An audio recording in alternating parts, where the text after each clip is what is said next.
هر خبره چې رسول الله صلی الله علیه وسلم کوي دا د الله جل جلاله له طرف ورته ښوول شوي، او هر عمل چې رسول الله صلی الله علیه وسلم نه کوي دا هم د الله جل جلاله له طرف ورته ښوول شوي.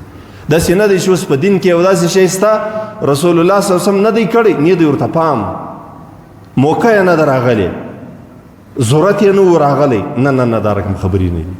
رسول الله صلی الله علیه وسلم ټوله د کولو اعمال دا هم سنت دي، نه کول دا هم د رسول الله صلی الله علیه وسلم سنت دی.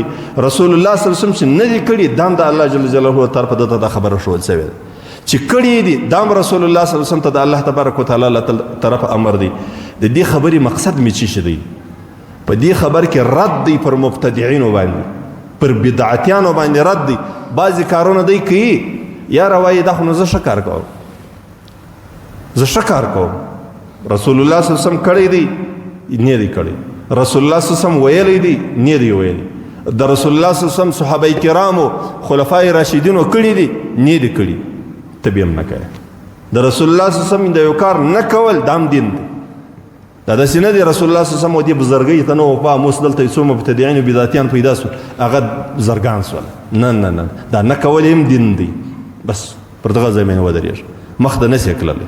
زما ورونو دا یو څو مختصرې خبرې مې ستاسې درانه حضور ته کښېښولې.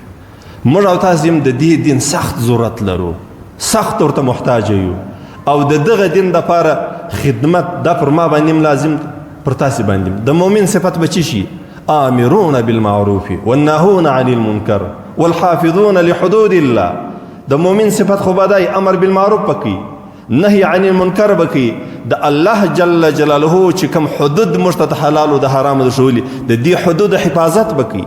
دا موږ څنګه کولی شو؟ دا چې ته ما ته ترغیب راکړې زه تا ته ترغیب درکړم، او ما او تا هغه ماحول ته ځان برابر کړو چې هلته موږ امر بالمعروف کولی شو او نهی عن المنکر کولی شو.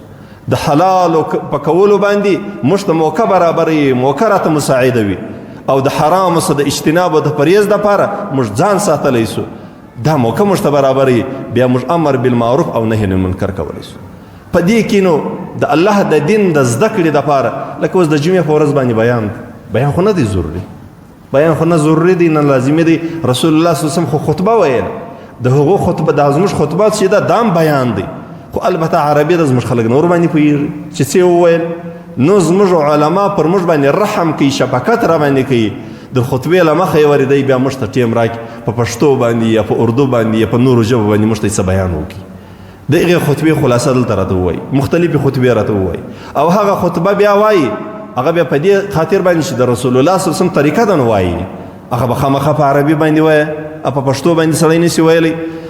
د دې دا رقم سلسله علماو د وخت علماو بزرګانو د الله جل جلاله د دین د نشرېدلو دپاره، د غوړولو دپاره، د رسولو دپاره مختلف ترتیبونه علماو جوړ کړي دي.